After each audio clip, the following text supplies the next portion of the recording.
Number class. তো যারা আমার ইলাস্ট্রেটর আগের ক্লাসগুলো দেখেন নাই তারা আমার চ্যানেলে গিয়ে প্লেলিস্টে দেওয়াই আছে, বাকি দুইটা দেখে নেবেন। তো আজকে আমরা অত্যন্ত একটা গুরুত্বপূর্ণ বিষয়ে নিয়ে আলোচনা করব, সেটা হচ্ছে ফাইল সেভিং। তো ফাইল সেভিংয়ের পুরো বিষয়টা আমি বিস্তারিত আলোচনা করার চেষ্টা করব। আমরা আমাদের ক্লাসে যাই। তো ফাইল সেভের জন্য হচ্ছে আমরা একটা ছোটোখাটো একটা ডিজাইন তৈরি করি শেপ দিয়ে। তো এর মধ্যে আপনার একটা শেপ ডিজাইন কিভাবে করতে হয়, শেপ দিয়ে একটা ডিজাইন কিভাবে করতে হয় এটাও প্র্যাকটিস করতে পারেন। আমরা একটা শেপ দিলাম এখানে, এখানে স্টক, আমাদের যখন স্টক দরকার হবে না আমরা স্টকটা হচ্ছে নান করে দেব। আচ্ছা, আমাদের মূলত ক্লাসটা হচ্ছে ফাইল সেভিং এর ছোট্ট একটা ডিজাইন আমরা করি, তারপর ওটা সেভ করব। ওকে, আচ্ছা। তারপরে হচ্ছে এখানে হচ্ছে অ্যাঙ্কর পয়েন্ট টুল দিই, অ্যাঙ্কর পয়েন্ট টুল দিয়ে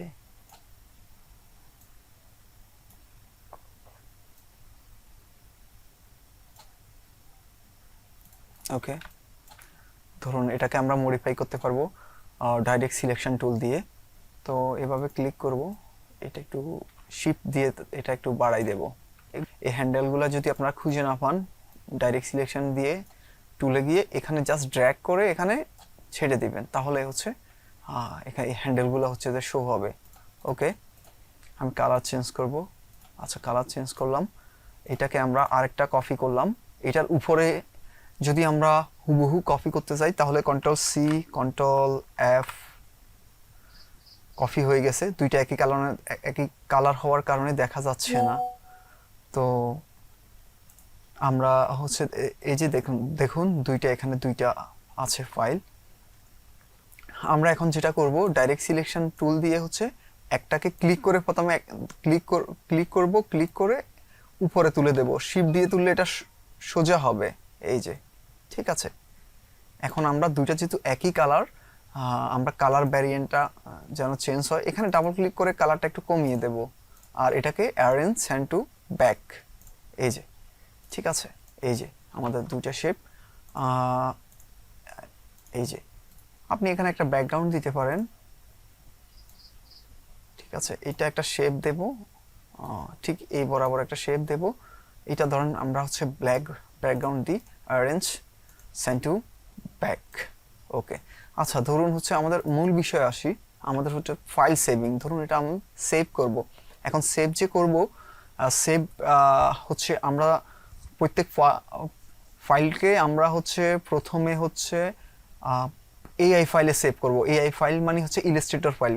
ইলাস্ট্রেটর ফাইলে সেভ করার কারণ হচ্ছে যে আমাদের ক্লায়েন্ট যখন আমাদেরকে বলবে যে তুমি এটা চেঞ্জ করে দাও বা এটা কিছু মডিফাই করে দাও, সেক্ষেত্রে আমরা এটা চেঞ্জ করতে পারবো। আমরা যদি ডিরেক্ট হচ্ছে ইমেজে সেভ করি, মানে জেপিজি ফাইলে সেভ করি, তাহলে এটা এডিট করতে পারবো না। আচ্ছা, এখন হচ্ছে তাহলে আমরা ফাইল সেভে যাই, কন্ট্রোল এস শর্টকাট। ধরুন হচ্ছে আপনি যেখানে সেভ করতে চান এখানে হচ্ছে যে নাম দেবেন। হ্যাঁ, ধরেন হচ্ছে আমরা একটা নাম দিই ব্যানার ডিজাইন, ব্যানার ডিজাইন। আচ্ছা, ওকে, এখন আমরা সেভে যাব। এখন এখানে একটা বিষয় হচ্ছে সেভে যে যাব, এখানে আমার এখানে ইনস্টল করা আছে 2020 যেটা 2020 সালের যেটা। এখন আমি যদি এভাবে সেভ করি, এখানে একটা সমস্যা হতে পারে। আমার লোয়ার যে ইয়াগুলো আছে, তো মানে লোয়ার ভার্সনগুলো আছে 14-15, এগুলোতে ওপেন করতে অনেক সময় কিছু প্রবলেম করে। অনেক সময় আর্টবোর্ড যদি 2টা 3টা 4টা যদি আমরা হয়, তাহলে একটা আর্টবোর্ড শো করে। তাহলে আমরা এটা কি করব, তাহলে আমরা এখানে দিয়ে সিসি লিগাসি এইভাবে সেভ করব। সিসি লিগাসিতে সেভ করলে হবে কি, এখানে হচ্ছে তাহলে আমাদের লোয়ার ভার্সনগুলো খুব সহজে ওপেন করতে পারবে। ঠিক আছে, ওকে দিই, তাহলে আমরা, ঠিক আছে, এই হচ্ছে বিষয়। আর হচ্ছে আর একটা অপশন আছে সেভ অ্যাস। এখন সেভ অ্যাসটা কি, ধরুন হচ্ছে আমরা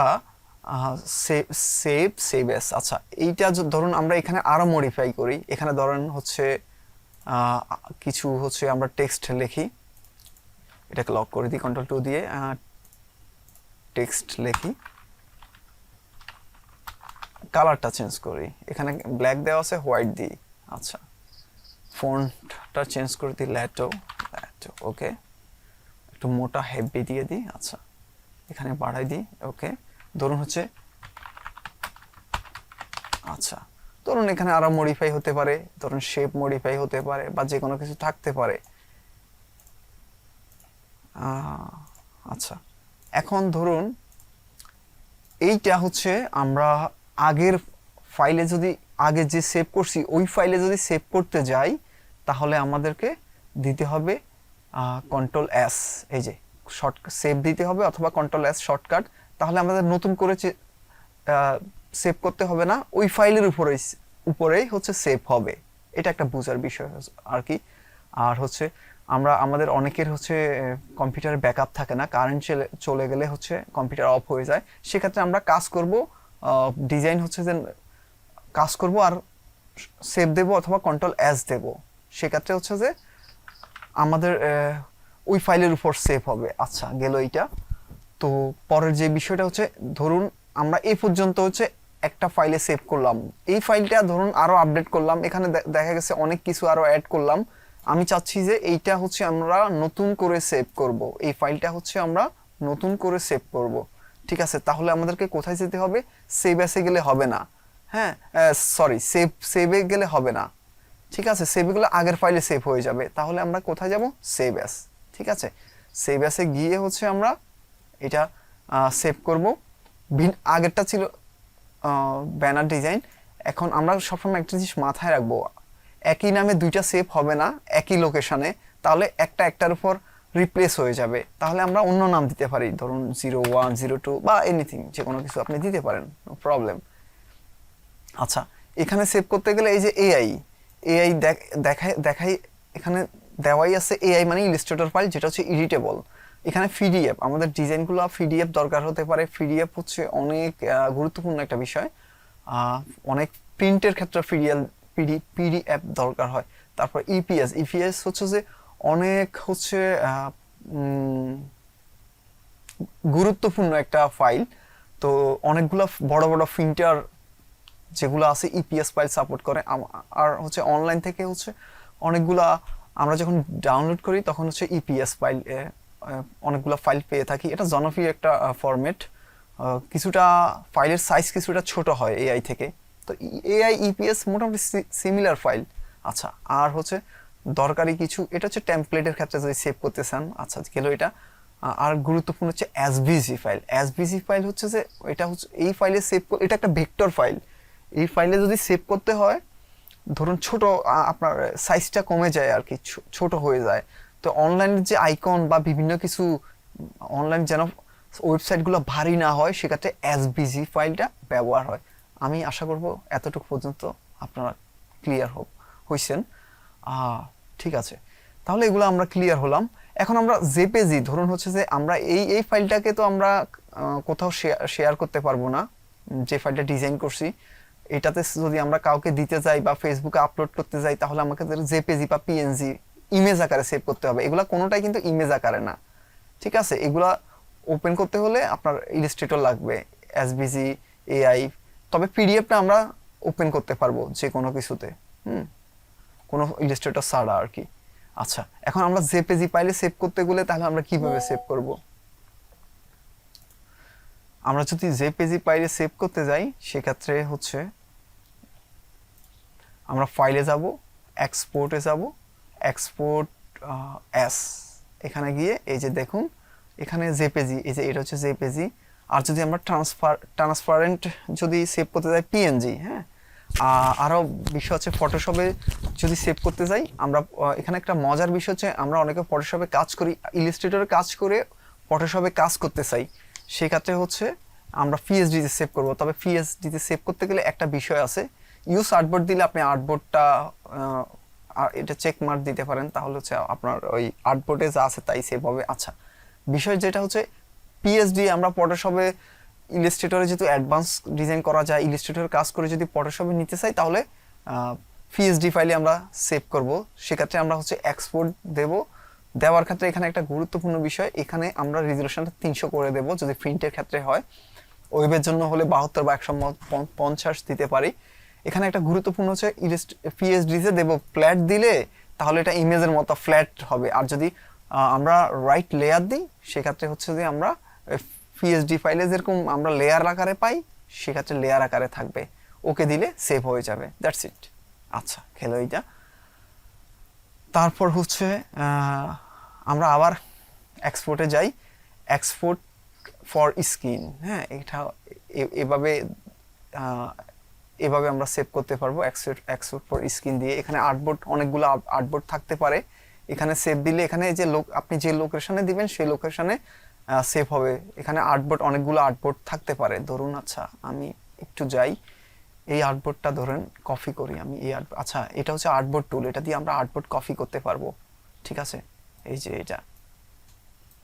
ওকে, তাহলে আমরা এই আর্টবোর্ডটাকে একটা কপি করি, অল্টার দিয়ে কপি করছি। অল্টার শিফট দেওয়ার কারণ হচ্ছে যেন একদম সোজা হয়, স্ট্রেট হয়। আচ্ছা, আচ্ছা এখানে বলতেছে যে লক আছে, এই যে ব্যাকগ্রাউন্ড ব্ল্যাকটা আমরা লক করছি তো এই জন্য আসে নাই। যাই হোক, তারপর আমরা এবার ফাইল, এক্সপোর্ট স্ক্রিনে যাই। এই যে দেখেন, আপনি এখানে 20টা 50টা আর্টবোর্ড থাকবে। আপনি ধরুন এটা যদি চান সবগুলা, তাহলে এখানে অল মার্ক করে দিবেন, অল দিয়ে দিবেন। আর আপনি যদি স্পেসিফিক কোনো হচ্ছে আর্টবোর্ড যদি করতে চান তাহলে এখানে চেক মার্ক দিবেন। ধরুন আপনার এখানে 20টা 50টা আর্টবোর্ড থাকতে পারে। আবার এখানে দেওয়া আছে হচ্ছে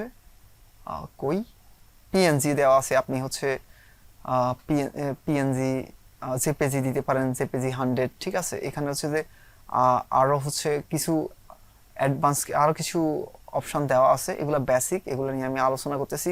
এখানে হচ্ছে যে 1x 2x দিতে পারেন, সাইজগুলো হচ্ছে বড় ছোট হবে। তারপরে হচ্ছে এই হচ্ছে বিষয়। সবশেষে আপনি এক্সপোর্ট আর্টবোর্ড দিলে এই ফোল্ডারে চলে যাবে। এই যে ইউজার ডেস্কটপ, এটা ক্লিক করে আপনি আপনার পছন্দ মতো লোকেশন দিতে পারেন যে কোনো ড্রাইভে। ওকে, তাহলে এটা গেল। আরেকটা বিষয় আসি, ফাইল, এক্সপোর্ট ফর ওয়েব। এটাও গুরুত্বপূর্ণ। এখন ওয়েবটা হচ্ছে কি, আপনি ওয়েব টেমপ্লেট করতে গেলে ওয়েবে গিয়ে এক্সপোর্ট করবেন।